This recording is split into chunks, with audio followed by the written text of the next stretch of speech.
रब करीम अपने कुरान मजीद में इरशाद फरमाता है, अला इन्ना औलिया अल्लाहि ला खौफुन अलैहिम वला हुम यहज़नून।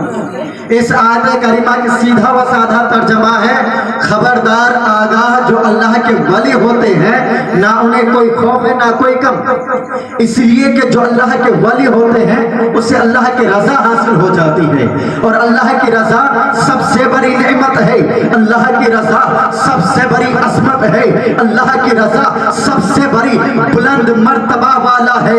यहाँ और औलिया अल्लाह और औलिया किराम को रजा इलाही हासिल है। जो अल्लाह के वली होते हैं वो किसी से नहीं डरते, जो अल्लाह के वली होते हैं वो किसी शहनशाह वक्त से नहीं डरते, जो अल्लाह के वली होते हैं वो किसी बादशाह से नहीं डरते, जो अल्लाह के वली होते हैं वो दरिया की तुफानी से नहीं डरते, जो अल्लाह के वली होते हैं वो शेर और चीते से नहीं डरते, जो अल्लाह के वली होते हैं वो दुनिया की किसी चीज से नहीं डरते, बल्कि दुनिया की सारी चीज अल्लाह के वली ही से डरते हैं। बचपन का वाकया सुनाता चलो कि जब हुजूर गौसे पाक का बचपन का जमाना होता है, उनके वक्त उनका दादा वली कामिल हुआ करते हैं और उनके वक्त में जब एक औरत हुजूर गौसे पाक के दादा के पास आते हैं कि मेरे शौहर जो है, मेरे घर में 7 बेटियां हैं, अब मेरे शौहर मेरे ऊपर दबाव ये डाल रहे हैं कि अब अगर मेरे घर में अगर बेटी पैदा हुई तो तलाक दे देंगे, ऐसी ऐसी बातें करने लगे। जब हुजूर गौसे पाक के दादा के पास वो औरत आई और जब हुजूर गौसे पाक ने देखा और वो बच्चों के साथ खेल रहे थे, उनका खेल का भी क्या आलम है, जब वो बच्चों के साथ खेल रहे थे तो उनका आम सा खेल नहीं बल्कि उनका खेल ये था कि वो हुजूर गौसे पाक वो फरमा रहे थे, वो अपने ज़बान से अदा कर रहे थे ला इलाहा इल्लल्लाह और उनके साथी पुकार उठते थे ला इलाहा इल्लल्लाह और मुहम्मदुर रसूलुल्लाह। हुजूर गौसे पाक कहते थे, सिर्फ इतना कहते थे ला इलाहा इल्लल्लाह, उनके साथी मोहतरम वो पुकार उठते थे मुहम्मदुर रसूलुल्लाह। जब वो मुहम्मदुर रसूलुल्लाह पुकारते तो वो औरत जब उनके राह से गुजर रही थी और वो रोती हुई उनके दरबार से जा रही थी तो हुजूर गौसे पाक ने देखा आज तक जो कोई भी मेरे दादा के दरबार में आए हैं वो वापस खाली हाथ नहीं लौटे हैं, आज तक किसी ने नहीं रोया है, लेकिन ये औरत क्यों रो रही है। जब वो औरत जब रोकर जा रही थी मेरे गौसे पाक ने उनके हाथ को पकड़ लिया और पकड़ कर कहा, ए औरत बताओ तुम्हारा माजरा क्या है, मेरे दादा के दरबार में जो कोई भी आया है आज तक कोई भी रोकर नहीं गया, लेकिन तुम एक ऐसी बंदी हो जो पहली बार रोकर जा रही हो।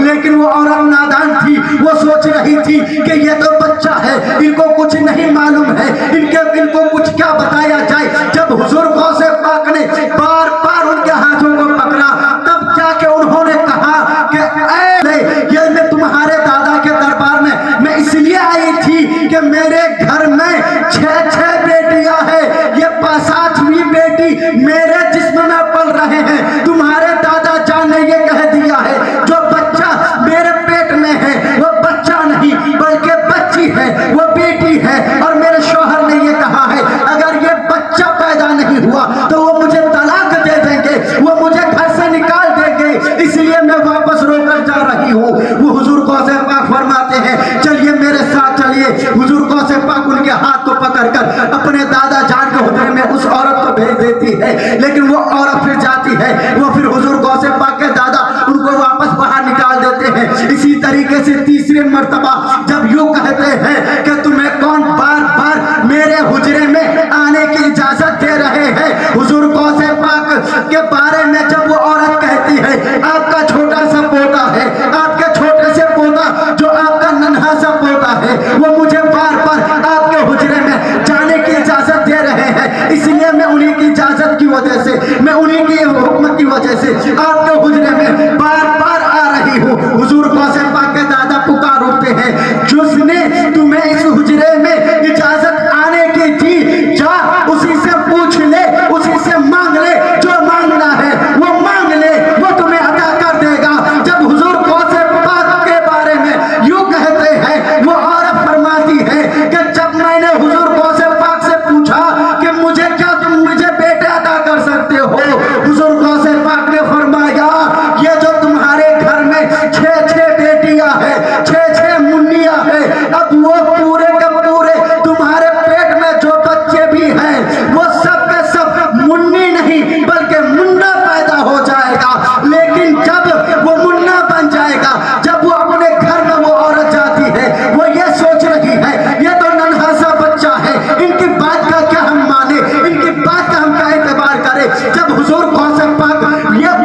عشق محبت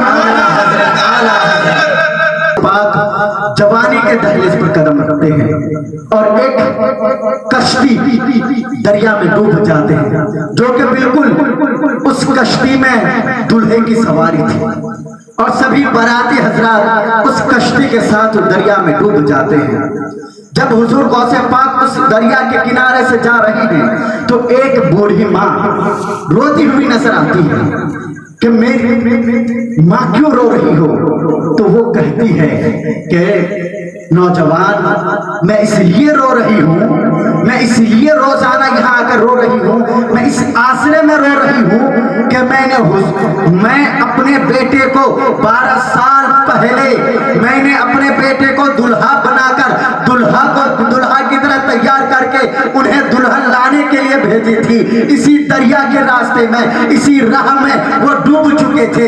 12 سال پہلے کشتی ڈوب چکی ہے، میں اسی آسرے میں رو رہی ہوں کہ کوئی میرے بیٹے کی صورت میں آ جائے، کوئی بوڑھے کی صورت میں آ جائے، کوئی میرے بیٹے کی صورت میں بوڑھا شخص آ جائے، کوئی میرے بیٹے کی صورت میں کوئی نوجوان آ جائے، تو تاکہ مجھے یہ آسرا مل جائے کہ میرا بیٹا ابھی تک زندہ ہے۔ حضور غوث پاک فرماتے ہیں کیا صرف اتنی سی بات ہے؟ تم اپنے بیٹے کو چاہتے ہو؟ حضور غوث پاک وہ عورت کہتی ہے ہاں مجھے اپنے بیٹے واپس چاہیے، میں اپنے بیٹے کو واپس لینا چاہتی ہوں۔ حضور غوث پاک کو جب یوں کہا تو وہ عورت وہ پکار اٹھتی ہے کہ مجھے وہ میرے بیٹے چاہیے۔ حضور غوث پاک نے فرمایا اے دریا، جو تو نے 12 سال پہلے جس کشتی کو غرق کر دیا تھا، جس کشتی کو تو نے ڈبو دیا تھا، اس کشتی کو تو باہر نکال دے۔ حضور غوث پاک کا یہ کہنا تھا وہ کشتی کا باہر آنا ہوتا ہے، دریا کا جوش مارنا ہوتا ہے، وہ دلہا باراتی کے ساتھ واپس آ جاتا ہے۔ سبحان اللہ سبحان اللہ۔ یہ ہے میرے حضور غوث پاک کی طاقت، یہ ہے میرے حضور غوث پاک کی عظمت، میرے حضور غوث پاک کی یہ شان ہے، میرے حضور غوث پاک کی یہ کرامت ہے کہ ہم کیا کرتے ہیں۔ ہمیں حضور غوث پاک کو دیکھ کر یہ سبق حاصل کرنا چاہیے۔ اگر تو اللہ کا ولی ہے تو بتا یہ جو مردہ ہے اس کو تو زندہ کر دے۔ تو حضور غوث پاک نے فرمایا کیا میں ان قبروں میں سے کسی ایک کو زندہ کروں جو گاتے ہوئے اٹھ جائے یا کوئی بولتے ہوئے اٹھ جائے؟ تو ان لوگوں نے یوں کہا کہ یہاں پر جو ایک ایسا قبر ہے جو پہلے سے قوالی گایا کرتے تھے، گویا تھے، اس گویا کو اٹھا دیا جائے۔ تو حضور غوث پاک نے فرمایا کیا ان کو یوں ہی زندہ کر دیا جائے یا قوالی گاتے ہوئے اٹھا دیا جائے؟ تو ان لوگوں نے کہا ان کو گاتے ہوئے اٹھا دیا جائے۔ تو حضور غوث پاک نے فرمایا اے قبر کھول دے اس شخص کی قبر کو، اس شخص کی قبر کو کھول دے، اس شخص کی قبر کو کشادہ کر دے، اور اے شخص، اے گانے والے، اے گویا، تو قوالی گاتے ہوئے اٹھ جا۔ حضور غوث پاک کا یہ کہنا تھا، اس قوالی کا اٹھنا تھا۔ عزیزان سبحان اللہ۔ یہ ہے نعرہ تکبیر، نعرہ تکبیر، نعرہ رسالت، غوث کا دامن، غوث کا دامن، خواجہ کا دامن۔ ہم خواجہ غریب نواز اس دھرتی پر آئے، جب ہمارے ہندوستان پر آئے تو وہ سب سے پہلے کہاں، جب اجمیر میں نہیں، وہ پہلے وہ دہلی پر پہنچے اور ایک بساط مندر تھے، اس مندر پر جا کر جب یوں پہنچے اور حضور خواجہ غریب نواز اس دروازے پر بیٹھ گئے، اور اس وقت ایک پنڈت تھے جو کہ بہت بدھ کی پجاری تھے اور وہ بہت بدھ کو ماننے والے تھے، وہ ایک پتھر کو، ایک مورتی کو وہ خدا مانتے تھے۔ تو اس کی بیٹی یوں عرض کرنے لگی کہ اے میرے ابا جان، آپ روزانہ لوٹا لے کر دودھ میں لے کے جاتے ہیں اور جب آپ واپس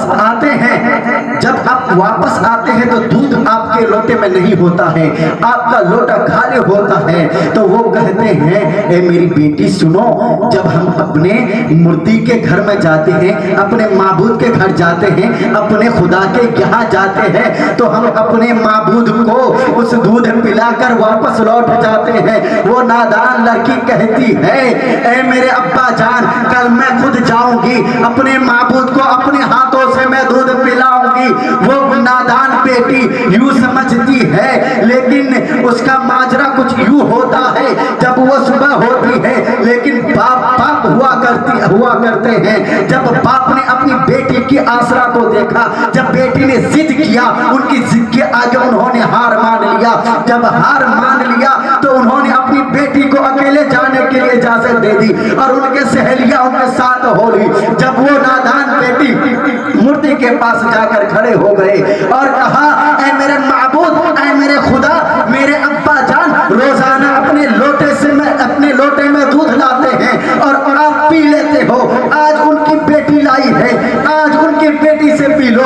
जब वो नादान बेटी उस मूर्ति के सामने अपने दूध का प्याला रखते हैं, अपने दूध का लोटा रखते हैं, लेकिन वो मूर्ति नहीं पीते हैं। वो मूर्ति अपनी ज़बान को नहीं खोलते हैं, वो मूर्ति अपने हाथ को आगे नहीं बढ़ाते हैं। हुजूर ख्वाजा गरीब नवाज वो सारे माजरा देख रहे हैं, लेकिन वो नादान बेटी जब यूं देख रहे हैं कि मेरे माबूद, मेरे खुदा मेरे हाथों से दूध नहीं पी रहे हैं, लेकिन मुझसे कौन सी खता हो गई, मुझसे कौन सी गलती हो गई। मेरे अब्बा जान लाते हैं तो वो दूध पी लेते हैं, लेकिन मैं लेकर आई हूँ तो मेरे हाथ से दूध नहीं पी रहे हैं। आखिर मुझसे कौन सी गलती हो गई है। जब वो नादान बेटी अपने सर को पटक देते हैं जमीन पर, लहो लुहान हो जाते हैं। जब लहो लुहान हो जाते हैं, हुजूर ख्वाजा गरीब नवाज फरमाते हैं, ऐ मेरी बेटी बात क्या है, तुम अपनी सर को क्यों जमीन पर पटक रहे हो। वो नादान बेटी कहती है कि ऐ पापा जान, आप तो मुसलमान है, आपका माजरा अलग है, हमारा माबूद अलग है, आपका माबूद अलग है। आप तो एक अल्लाह को मानने वाले हो, हम तो इस मूर्ति को मानने वाले हैं। मेरा माबूद जो है, मुझसे कौन सी गलती हो गई है। मेरे अब्बा जान जब दूध लेकर आते हैं वो पी लेते हैं, लेकिन मैं आज लेकर आई हूँ, लेकिन मेरे हाथों से नहीं पी रहे हैं। हुजूर ख्वाजा गरीब ने फरमाया, हुजूर ख्वाजा गरीब नवाज ने जब यूं कहा, ऐ मेरी बेटी जा उस मूर्ति से इतना कह देना, जो बाबा दरवाजे पर बैठे हुए हैं उनके हुक्म से तुम्हें दूध पीने के लिए कहा है, उनके हुक्म को मानना पड़ेगा।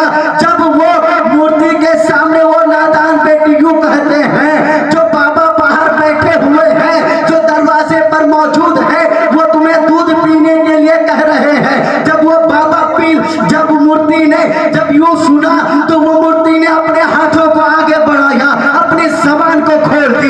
जब अपने ज़बान को खोल दी, वो दूध पीना शुरू कर दिए। और इसी तरीके से जब वो वापस घर चले गए तो लोगों ने देखा, मोहल्ले वालों ने देखा, ये पंडित की बेटी अपनी जीनत को लुटा कर आई है, अपनी इज्जत को लुटा कर आई है। लोगों ने क्यों समझा ये जो पंडित की बेटी है ये सिना करके आई है। तो जब पंडित अपनी बेटी से पूछते हैं, ऐ मेरी बेटी, ये मोहल्ले वाले आखिर क्या कर रहे हैं, क्या तुमने ऐसी हरकत की है, तो वो नादान बेटी कहते हैं, ऐ मेरे अब्बा जान ऐसी कोई बात नहीं है। आज मैंने अपने बाबूद को अपने हाथों से दूध पिलाकर आई हूँ, इसीलिए लोग मुझे बेवकूफ समझते हैं, मुझे मजनू समझ रहे हैं, मुझे जीनत लुटाने वाले समझ रहे हैं। लोग यूं समझते हैं, लेकिन लोग जब यूं समझते हैं तो लोगों ने कहा कि ऐ मेरी बेटी सुनो, अगर आज वो मूर्ति तुमसे दूध पिए हैं तो कल भी वो तुमसे पिएंगे। वो नादान बेटी कहती है कि हाँ हाँ बिल्कुल यही हो सकता है, ये वो मुझसे कल भी वो दूध पी लेंगे।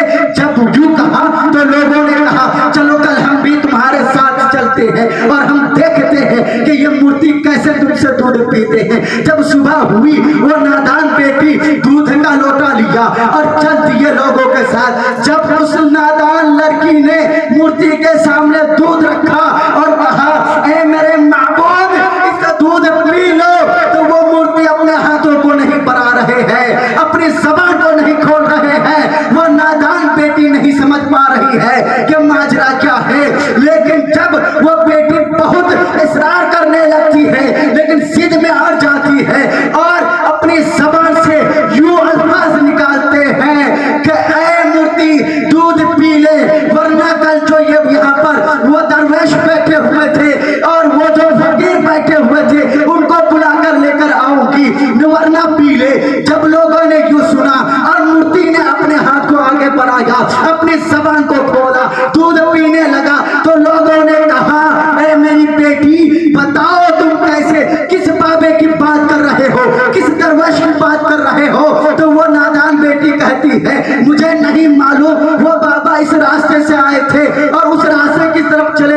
जब लोगों ने देखा कि यहाँ पर कोई बाबा नहीं है, लोगों ने ढूंढना शुरू किया।